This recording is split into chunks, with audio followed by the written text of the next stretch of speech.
아멘.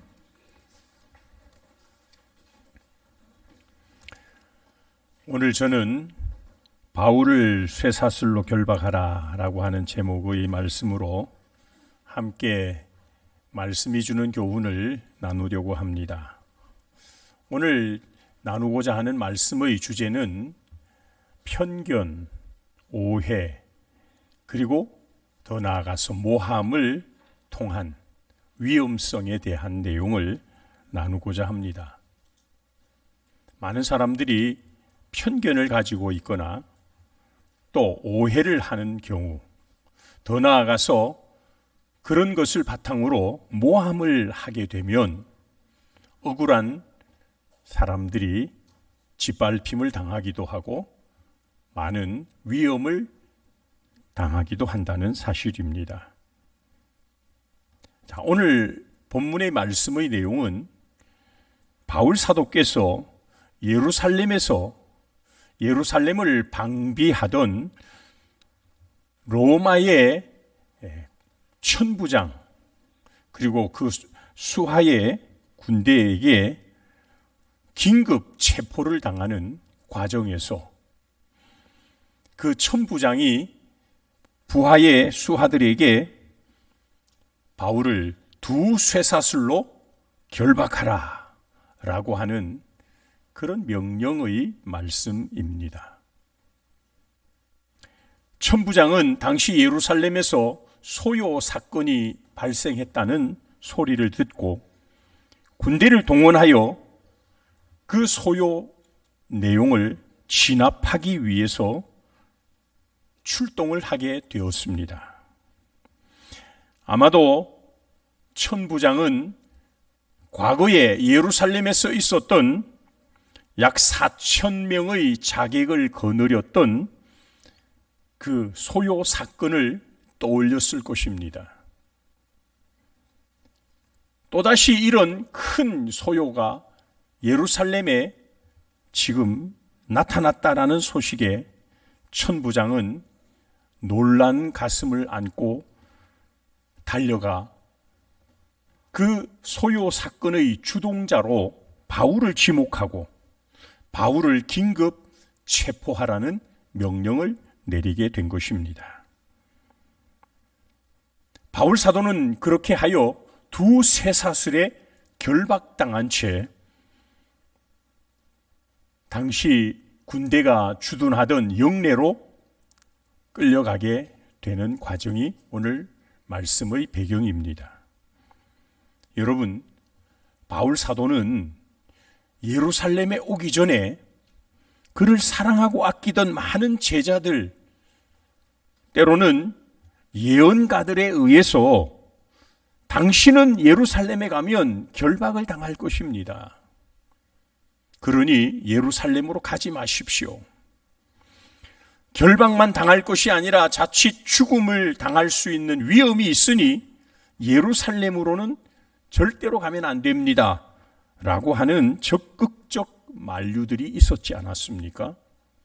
그럼에도 불구하고 바울 사도는 자신이 지금 가야 하는 이 길이 주님이 나에게 주신 사명의 길이라는 사실을 깨닫고 그런 확신을 가지고 기어이 예루살렘으로 왔다는 것입니다.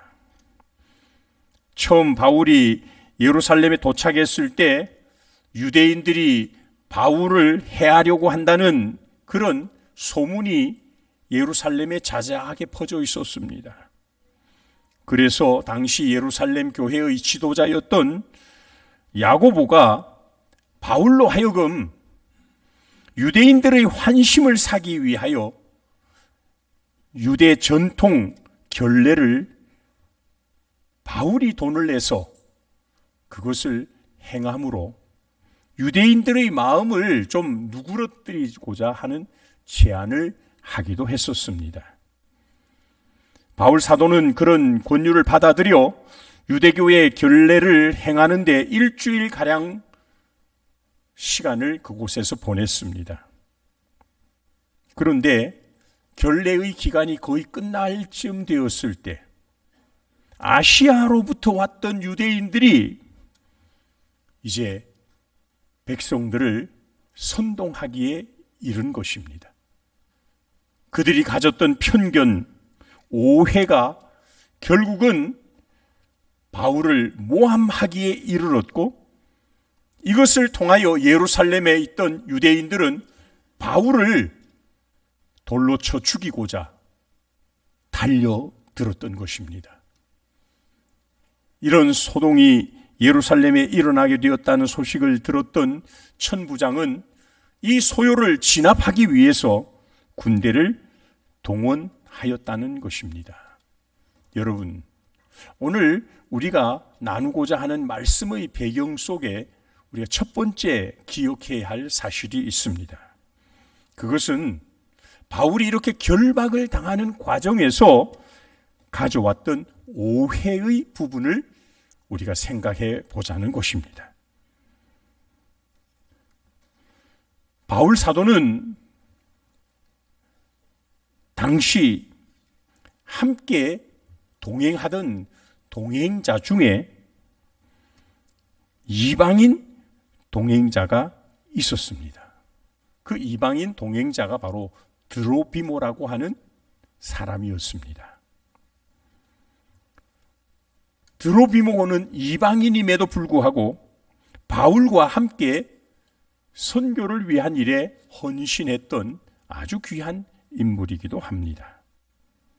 그런데 문제는 바울의 수족처럼 바울과 동행했던 이 드로비모 때문에 유대인들은 이 이방인 드로비모를 유대인인 바울이 당시 예루살렘 성전의 안뜰까지 들어가도록 바울 사도가 그 일을 주도했다라고 주장을 하는 것입니다. 이방인이 예루살렘 성전에 들어간다는 것은 곧 성전을 더럽힌다는 그런 죄목을 유대인들은 주장하게 된 것입니다. 드로비모는 바울과 함께 아시아에서부터 동행을 했던 인물입니다. 바울에게 있어서는 없어서는 안 되는 아주 중요한 동력자였을 것입니다. 유대인들 주장처럼 드로비모는 분명히 이방인이 틀림이 없습니다. 드로비모는 에베소 출신의 이방인이었다는 것이죠. 그래서 바울이 에베소에서 복음을 전할 때 아마 바울에게 전도를 당했든지 바울의 그 사역에 동참하기로 결단을 했던 그런 사람이 아닌가 생각합니다. 그런 드로미모가 바울의 예루살렘 행에 동행을 하게 된 것입니다. 바울이 다니는 곳에는 항상 드로비모가 같이 동행을 하기도 하였을 것입니다. 그래서 성내를 돌아다니던 바울 곁에 드로미모가 있었다는 사실을 많은 사람들은 보고 알았을 것입니다. 그러나 정작 바울을 체포하고 바울을 성전 모독죄로 처벌하고자 했던 유대인들의 모습 속에 바울이 성전 안에 들어간 사실을 보고는 틀림없이 바울 옆에 드로비모가 같이 들어갔을 것이다 라고 하는 편견과 오해가 결국은 바울을 잡아 죽이고자 하는 사건으로 번지고 말았다는 것입니다. 바울은 결코 드로미모를 성전 안뜰까지 데리고 간 적이 없습니다. 그럼에도 불구하고 유대인들은 바울에 대한 편견을 가지고 있었고 바울을 적대시하며 바울을 제거하고자 하는 그런 마음들을 깔고 있었기 때문에 바울의 성전 안에 있었던 모습에 대한 오해를 그들이 가지게 되었던 것입니다. 여러분, 흔히 우리가 쓰는 말에 이해를 잘하게 되면 오해를 하지 않게 됩니다 라는 말이 있죠. 한번 따라해 볼까요? 이해를 잘하게 되면 오해를 하지 않게 됩니다. 이해를 잘하면 뭐가 안 생긴다고요? 오해가 안 생기는 거예요. 오해가 생기는 배경은 이해의 잘못에서부터 비롯된다라는 거예요. 유대인들이 바울을 오해하는 그 오해의 배경 속에는 드로비모가 바울과 동행하여 성전에 들어갔다라고 하는 오해가 반로였던 것입니다. 여러분, 사실 사람들이 얼마나 이런 편견과 오해를 가지고 사람을 모함하고 죽이려고 드는지 모릅니다. 앞에도 말씀드린 것처럼 바울과 동행했던 드로미모가 예루살렘까지 동행을 한 것을 그들이 알았고 바울 사도가 성전에 들어갔다는 그 사실 하나만을 가지고 드로비모도 성전에 들어갔을 것이다 라고 하는 오해가 결국은 바울을 잡고 돌로 쳐 죽이려고 하는 그런 일로 번지고 말았다는 것입니다. 유대인들은 오순절이 되면 각처에 흩어져 있다가 예루살렘으로 모여드는 것이 그들의 전통이었습니다.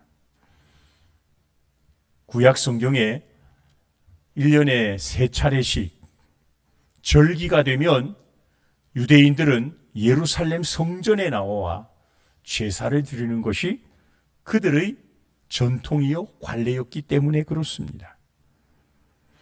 아마도 에베소에서부터 왔던 유대인들은 오순절을 지키기 위한 순례자들이었든지 아니면 에베소로부터 바울을 어떻게 하든지 제거하려고 하는 적대적 감정을 가졌던 사람들이 계획적으로 예루살렘에 와서 바울을 주시하다가 바울이 성전 안에 있다는 이 사실을 빌미 삼아서 바울을 잡아 죽이려고 했던 그런 일이었던지 성경에는 정확하게 밝혀지지는 않지만 아마도 후자일 가능성이 더 많다라고 생각합니다.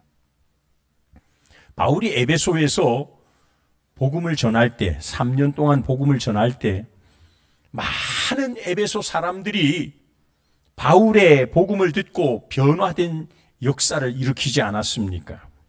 그래서 심지어 그 에베소의 우상을 섬기던 사람들이 은 5만이나 되는 그런 우상을 섬기던 책들을 가져와서 불을 태우는 그런 엄청난 일들이 일어나지 않았습니까? 그때 구리 장색 알렉산더가 자신들의 사업에 막대한 지장이 있다는 이유로 에베소에서도 소요를 일으켰지 않습니까? 그래서 바울을 결국 에베소에서 쫓아내고 말았던 주동인물이 알렉산더라고 하는 인물이었습니다. 많은 학자들은 바울을 이 예루살렘에서 잡아 죽이려고 했던 그 주동적 인물 중에 하나가 바로 구리장색 알렉산더였을 것이다 라고 주장하는 사람들이 많이 있습니다.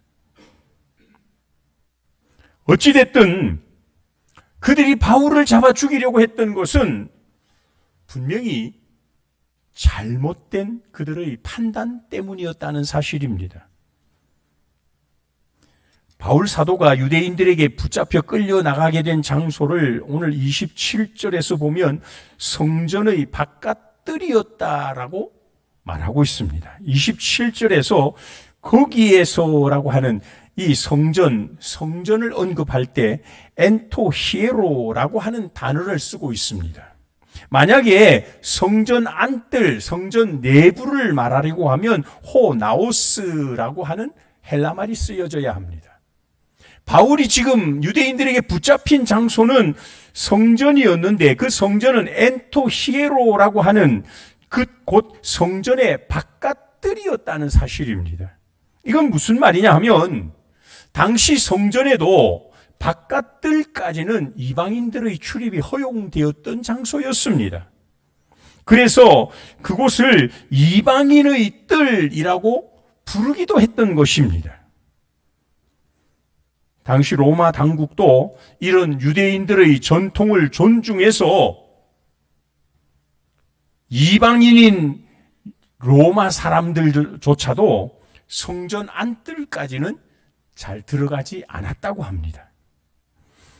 그래서 이방인들이 혹시 부지 중에 성전 안뜰로 침범할까봐 성전 안뜰과 바깥뜰 그 경계 지점에 약 1.4m 정도의 높이의 돌로 된 칸막이 벽을 만들어 놓고 거기에다가 헬라어와 라틴어로 경고문까지 붙여 두었다는 거예요. 그 경고문에는 이렇게 기록되었답니다. 외국인은 성전과 그 경내를 둘러싼 울타리 안으로 들어갈 수 없다. 울타리 안으로 잘못 들어가다 적발되어 사형을 당하는 자는 자신의 죽음에 대하여 스스로를 원망해야 한다. 그런 경고문을 붙여두었다는 거예요. 여러분, 생각해 보십시오. 바울은 지금 성전의 안뜰에 들어가지도 않았었습니다. 이방인들이 들어갈 수 있는 경계 지점인 지금 바깥뜰까지 바울이 들어가고 있었던 겁니다. 그것도 드로미모가 당시에는 동행하지도 않았습니다. 바울 혼자서 지금 유대인들이 주장하는 이방인들의 출입이 가능한 곳까지 바울이 들어갔음에도 불구하고 그들은 바울이 이방인을 성전 안뜰로 끌어들였다라고 하는 오해를 가지고 이것을 모함을 만들어서 바울을 제거하려고 하는 그런 소요를 일으키고 말았다는 사실입니다. 만약에 천부장이 조금이라도 늦게 출동을 하였더라면 유대인들은 자신들의 법을 앞세워 아마 바울 사도를 돌로 쳐 죽였을 것이 분명합니다. 여러분, 얼마나 오해가 가져오는 이 불합리한 문제가 있는가가 오늘 말씀 속에 나타나고 있지 않습니까? 오늘 세상을 살아가는 데 있어서 잘못된 편견을 가지고 무엇을 판단하는 것, 이해하지 못하고 오해를 가지고 오해가 쌓여서 모함으로 나타난다면 이것은 세상을 오히려 소동하게 만들고 소요하게 하는 원인이 된다는 사실입니다.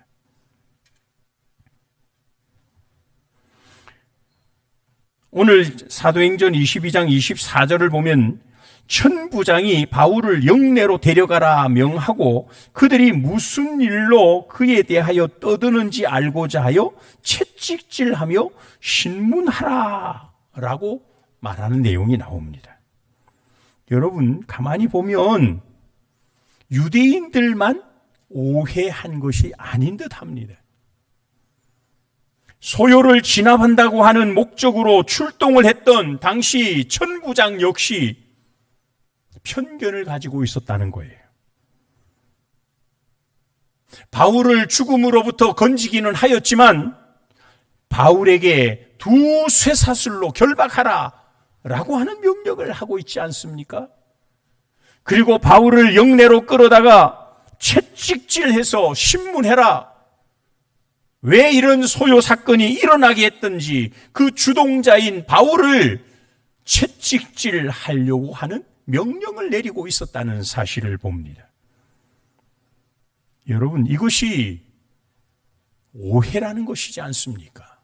이것이 편견이요. 이것이 잘못된 판단에서 나타나는 결과라는 것 아닙니까? 사랑하는 여러분, 우리가 살아가면서 이런 오해, 곡해된 잘못된 판단력, 이런 것들은 타락한 인생들이 가지는 가장 큰 마음의 병이라는 사실을 우리는 알아야 합니다. 오늘 본문 말씀에서 바울 사도는 지은 죄가 하나도 없었습니다. 잘못한 행위가 없었습니다. 그럼에도 불구하고 유대인들로 인하여 집단 린치를 당하게 된 것입니다. 천부장에 의하여 부당하게 긴급 체포를 당하게 된 것입니다. 원문에 보니까 두 쇠사슬로 결박하라라는 것은요, 아주 중죄인을 다룰 때, 체포할 때 하는 그런 체포 방법이랍니다. 요즘 같으면 아마 수갑을 채우고 거기다가 이제 웬만하면 포승줄로 끈으로 묶는 것이 보통 아닙니까? 근데 여기 천부장은 두 쇠사슬을 이용해서 결박하라고 명령한 것입니다. 이 두 쇠사슬로 결박하는 방법은 두 명의 로마 군인이 하나씩을 쇠사슬로 묶어서 한쪽 끝을 잡고 끌고 가는 그런 체포 방법이라고 합니다. 이건 굉장히 중한 중죄인, 엄청난 중죄인에게나 해당되는 체포 방법을 지금 사용하고 있다는 것입니다. 거기에다가 바울을 영내로 데려가 채찍질로 신문하라고 하는 명령까지 내리고 있다는 사실입니다. 사랑하는 여러분, 저는 오늘 이 사건을 보면서 많은 경우에 잘못된 편견과 오해, 그리고 이 모함들이 합작해서 만들어내는 억울한 피해자의 모습을 우리는 오늘 볼 수 있는 것입니다. 아시아에서 온 유대인들의 철저한 음모와 이 모함은 결국 바울을 잡아 돌로 쳐 죽이려고 했고, 이것을 진압하겠다는 목적으로 천부장은 바울을 쇠사슬로 묶어 체포하게 되었던 것입니다. 사랑하는 여러분, 오늘 우리들에게는 이런 마음이 없으십니까? 어떤 사람을 바라보면서 편견을 가지고 그 사람을 판단하고 있지는 않습니까? 잔뜩 의심을 가지고 오해를 하고 곡해를 하고 그 사람에게 대한 온갖 모함과 도전을 하고 있지는 않습니까? 이러한 의심의 바탕은 결국 타락한 인간들이 가진 특성임이 분명합니다. 만약에 우리 안에 이런 마음들이 있다면 우리는 시급히 치료를 받아야 합니다. 이것을 내려놓고 이것을 해결하지 못하면 우리의 삶은 진정한 그리스도인의 삶을 살아갈 수가 없다는 사실입니다. 자기의 상상만으로 타인을 정죄하고 비난하고 모함을 한다는 것, 여러분, 그런 상태가 된다는 것은 자신이 얼마나 큰 중병에 걸려 있는지를 스스로 빨리 깨닫는 것이 중요합니다. 참으로 건강한 그리스도인이 되려면 아무리 의심스러운 환경과 상황이라 할지라도 신중하고 신중하게 판단하는 판단력을 가져야 합니다. 앞뒤 사정을 잘 살펴보아야 합니다. 앞에도 말한 것처럼 오해를 하지 않기 위해서 충분한 이해의 도를 높여야 한다, 그 말입니다. 한번 생각해 보십시오. 우리 자신들이 하나님께는 얼마나 큰 관용과 사랑을 입고 사는지 모릅니다. 여러분, 하나님은 우리의 겉만 보시는 분이 아니라 우리의 중심까지 보시는 분 아니십니까? 우리가 얼마나 연약하다는 사실을 우리 하나님이 모르실까요? 우리가 얼마나 부족하며 때로는 얼마나 하나님을 향하여 원망하고 외면하고 가식적인 모습, 거짓된 모습으로 하나님 앞에 우리가 지금 살고 있는 것 아닙니까? 하나님은 이 모든 것을 다 알고 계시는 분이실 것입니다. 하시지만 그럼에도 불구하고 하나님은 저와 여러분을 믿어주십니다. 사랑을 베풀어 주십니다. 관용해 주십니다.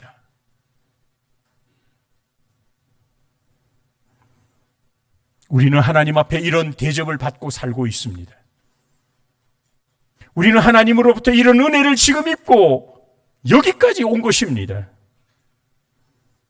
그런데 우리는 하나님께로부터는 이런 은혜와 사랑을 당연히 받아야 한다고 생각을 하면서 다른 사람에 대하여서는 우리는 결코 믿어주지 않으려고 합니다. 의심부터 합니다. 편견을 가지고 판단합니다. 이건 문제가 있는 거 아닙니까? 예레미야 4장 14절에 보면 이렇게 기록되어 있습니다. 예루살렘아, 내 마음의 악을 씻어버리라. 그리하면 구원을 얻으리라. 내 악한 생각이 내 속에 얼마나 오래 머물겠느냐. 사랑하는 여러분, 우리 안에 이러한 잘못된 악한 생각들, 우리 마음속에 품고 있는 이 악들을 빨리 씻어내어야 합니다. 빨리 뿌리쳐야 합니다. 그래야 타락한 인간들이 가지고 있는 그 의심의 병, 심각한 마음의 병을 치유할 수가 있게 될 줄 믿습니다. 그런 성도들이 될 수 있기를 주님의 이름으로 축원합니다. 한 가지 더 오늘 말씀을 저는 덧붙이려고 합니다. 천부장의 행위를 우리가 바라보면서 오늘 이 땅에 살고 있는 우리 그리스도인들이 이 공권력의 행사를 위한, 공권력이 바로 서게 하기 위해서 우리가 해야 할 일이 무엇이겠는가라는 것입니다. 그것은 성도들이 기도하는 일인 것입니다. 공권력의 바른 행사가 얼마나 중요한지 모릅니다. 공권력이 하나의 편견으로 빠지게 된다든지, 공권력이 잘못된 공정을 잃어버리게 된다면 이 사회는 질서가 무너지고 마는 것입니다. 정의가 무너지게 되는 것입니다.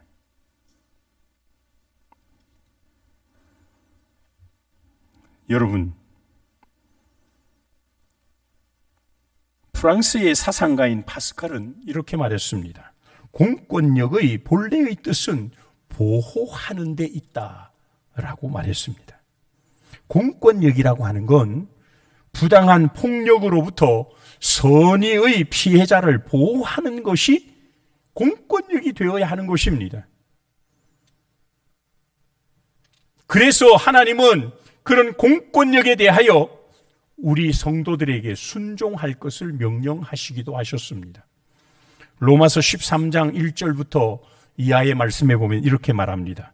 각 사람은 위에 있는 권세들에게 복종하라. 권세는 하나님으로부터 나지 않음이 없나니 모든 권세는 다 하나님께서 정하신 바라. 그러므로 권세를 거스리는 자는 하나님의 명을 거스림이니 거스리는 자들은 심판을 자취하리라. 다스리는 자들은 선한 일에 대하여 두려움이 되지 않고 악한 일에 대하여 되나니 네가 권세를 두려워하지 아니하려느냐. 선을 행하라. 그리하면 그에게 칭찬을 받으리라. 그는 하나님의 사역자가 되어 네게 선을 베푸는 자니라. 그러나 네가 악을 행하거든 두려워하라. 그가 공연히 칼을 가지지 아니하였으니 곧 하나님의 사역자가 되어 악을 행하는 자에게 진노하심을 따라 보응하는 자니라. 여러분, 이 말씀은요, 공권력이 제대로 잘 시행될 때에 그런 공권력에 대하여 우리는 순복해야 한다는 것을 말씀하는 내용이에요. 그런데 여러분, 이처럼 공권력은 하나님이 질서를 위하여 세우신 것임에도 불구하고 공권력이 제대로 행사되지 못하고 있다면 어떻게 되겠습니까? 그래서 우리 성도들은 정당한 공권력, 바른 공권력이 행사되기를 위하여 나라를 위해 기도해야 하는 것입니다. 우리는 세상의 공권력이 잘못된 점들을 보면서 기도하지는 않고 마냥 비판만 일삼고 있지는 않습니까? 디모데전서 1장 2장 1절과 2절에는 이렇게 말합니다. 그러므로 내가 첫째로 권하노니 모든 사람을 위하여 간구와 기도와 도구와 감사를 하되 임금들과 높은 지위에 있는 모든 사람을 위하여 하라. 이는 우리가 모든 경건과 단정함으로 고요하고 평안한 생활을 하려 함이라. 그렇게 말씀하고 있습니다. 이제 말씀을 맺으려고 합니다. 사랑하는 여러분, 오늘 저는 이 본문의 말씀을 통해 인간들이 가지고 있는 타락한 속성 중 하나가 바로 편견과 의심, 오해와 모함, 이런 일들이라는 사실을 오늘 말씀을 통해 우리는 기억하자는 것입니다. 하나님은 이런 부당한 폭력으로부터 선량한 피해자를 보호하도록 공권력이라는 제도를 세우신 분이시기도 합니다. 저는 지금 우리나라가 과연 정의와 공평이 하수같이 흐르는 나라가 되고 있는가, 그런 많은 생각들로 저는 기도하지 않을 수가 없습니다. 오늘 우리나라의 정치적인 상황을 보시면 과연 공권력이, 특히 검찰권들이 공평하고 정의롭게 행사되고 있느냐라고 말할 때 많은 사람들은 의심을 품고 있습니다. 그래서 그런지 공권력을 믿지 못하고 검찰력을 믿지 못하고 여기저기에 특검을 요구하는, 특별 검사를 통해서 공정하게 한번 수사를 해보라 라고 하는 요구들이 빗발치고 있는 상황이 되고 있습니다. 사랑하는 여러분, 이 나라의 공권력뿐만이 아닙니다. 오늘 우리가 믿음으로 살고자 하는 우리 성도들 가운데에서도 혹시 오해와 편견의 모습은 없는지를 우리는 돌아보아야 합니다. 그래서 이러한 일들을 빨리